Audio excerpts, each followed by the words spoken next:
ফিরে আসা ভালোবাসা। হঠাৎই একদিন সুমনের সঙ্গে দেখা হয়ে গেল সঙ্গীতার। সুমন যাচ্ছিল মেট্রোতে করে, সঙ্গে স্ত্রী অন্তরা।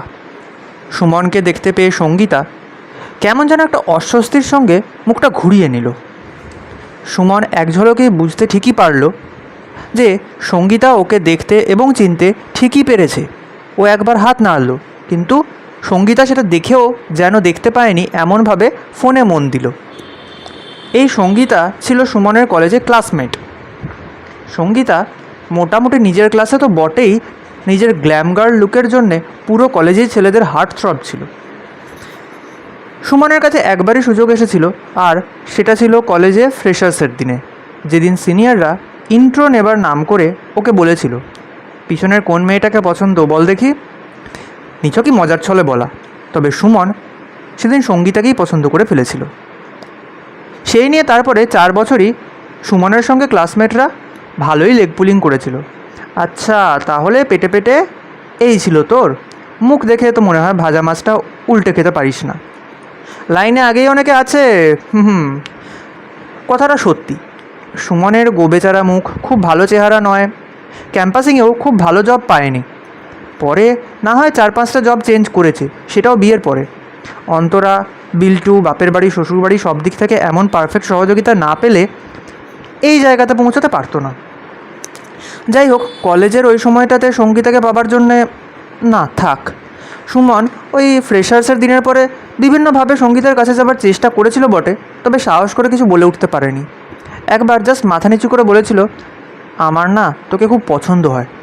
সঙ্গীতা জাস্ট হেসে, আরে উই আর জাস্ট ফ্রেন্ডস, আর তোর জন্যে কাকিমাকে বলিস টাইম হলে ম্যাট্রিমনিতে একটা অ্যাড দিতে, বুঝলি? হা হা হা। যাই হোক, সুমন তখন ইনফোসিসের হয়ে চাকরি করছে, বছরখানেক হলো। ডিসেম্বর মাসের একদিন ওর হোয়াটসঅ্যাপে একটা মেসেজ এলো সঙ্গীতার থেকে, সঙ্গীতার বিয়ের ইনভিটেশন কার্ড, যেটা পেয়ে আর যাই হোক সঙ্গীতাকে পাবার 1% আশা, ইন কেস ক্যারিয়ার গ্রোথ হলে যদি ও ফিরে আসতো, বা সেই চান্সটাও গেল। সুমন এমনিতে স্মোক ড্রিঙ্ক করতো না, কিন্তু সেদিন থেকেই সিগারেট ধরেছিল রুমমেট সৌগতর সাথে। ঘটনাটা সুমনের মনে কত গভীর একটা ক্ষত তৈরি করেছিল সেটা কাউকেই সে বলেনি। তবে এখন স্ত্রী অন্তরা, বিল্টু আর দুদিকের মা বাবাকে নিয়ে সে সব কিছুই ভুলে যেতে বসেছিল। সঙ্গীতা পুনেতে নিজে ভালো জব, হাজব্যান্ডের ভালো জব, সব নিয়ে ওই 2021 সাল নাগাদ বিয়ে করে বেশ ভালোই জমিয়ে সংসার শুরু করেছিল। সঙ্গে মালদ্বীপ, হানিমুন, ফেসবুকে সব ছবি দিয়েছিল। যাই হোক, ভালোই চলছে নিশ্চয়ই। সুমন নামবে দক্ষিণেশ্বর। ট্রেনটা রবীন্দ্র সদনের পরে একটু খালি হতেই সে একগাল হেসে লেডিস সিটের কাছে গিয়ে বলল, হাই, তুই সঙ্গীতা না? আমি সুমন রে, চিনতে পেরেছিস? কেমন আছিস? সঙ্গীতা একটু অস্বস্তির সঙ্গে একটু হেসে বলল, হ্যাঁ হ্যাঁ, সুমন, মানে যাদবপুরের সুমন। ও, ভালো আছিস? সুমন বলল, হ্যাঁ রে, এই তো মিসেসকে সঙ্গে নিয়ে বেরিয়েছি একটু, এখন দক্ষিণেশ্বর যাব, পুজো দিয়ে তারপরে বেলুড় মঠে দুপুরে ভোগ খাওয়া, তারপরে একটু মুভি দেখতে যাব দুজনে মিলে। সঙ্গীতা বলল, আর বাড়ির ওদিকে খবর কি? তো শ্বশুরবাড়ি কোথায় জানো? সুমন হেসে বলল, আরে সে এক কাণ্ড, আমরা তো সাদার্ন অ্যাভিনিউতে থাকতাম, আর অন্তরার বাপের বাড়ি হলো শ্যামবাজার। এখন আমি আর মিসেস দুজনেই যেহেতু কলকাতায়, বাবা মা বিল্টুকে নিয়ে ওদের শ্যামবাজারের বাড়িতে, আমরা দুজন সাদার্ন অ্যাভিনিউর ফ্ল্যাটে।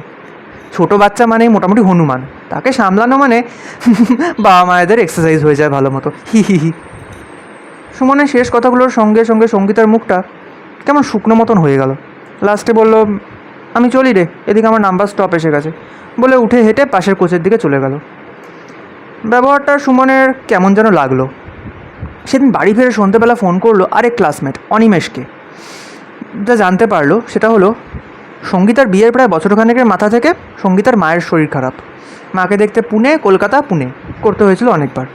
ওদিকে শাশুড়ির সাথে সঙ্গীতার বনিবনা ভালো ছিল না, তাই একই সময় যখন সঙ্গীতার শাশুড়ি অসুস্থ, তাকে দেখতে না যাবার কারণে হাজব্যান্ডের সাথে ঝামেলা শুরু হয় সঙ্গীতার। একে কাজের মাথা খারাপ করা চাপ, ওদিকে এতগুলো দিকে এত সামলাতে না পেরে লাস্টে সঙ্গীতার জব চলে যায়। হাজব্যান্ড এখনও পুনেতেই আছে, তবে সঙ্গীতা এখানে মা বাবার কাছে থাকে। ডিভোর্সের মামলা চলছে। অথচ অবাক করা বিষয় হলো, সঙ্গীতার কিন্তু লাভ ম্যারেজই ছিল। একটু অন্যমনস্ক হয়ে পড়েছিল সুমন, তখনই ওর ফোনটা বেজে উঠল। বিস্ফারিত চোখে দেখে সঙ্গীতা রায় ট্রু কলার দেখাচ্ছে। এই নাম্বার থেকে ফোন আসার অপেক্ষায় কত রাত জাগা, কত দিন হোয়াটসঅ্যাপ ডিপি উড়িয়ে দেওয়া। কাঁপা কাঁপা হাতে ফোনটা ধরলো সুমন, ধরে বারান্দায় চলে এলো। হ্যালো হ্যালো সুমন, আমি সঙ্গীতা। সুমন, কলেজে ফ্রেশার্সের দিন তুই যা বলেছিলি সেটা তুই ভেবেচিন্তেই বলেছিলি, তাই না? সুমন বলে, মানে তুই হঠাৎ এই কথা, কি ব্যাপার এতদিন পরে?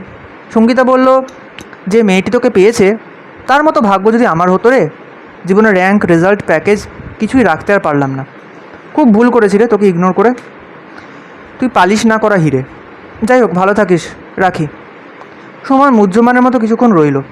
হুঁশ ফিরল অন্তরার ডাকে, খেতে ডাকছে ডিনার টেবিলে।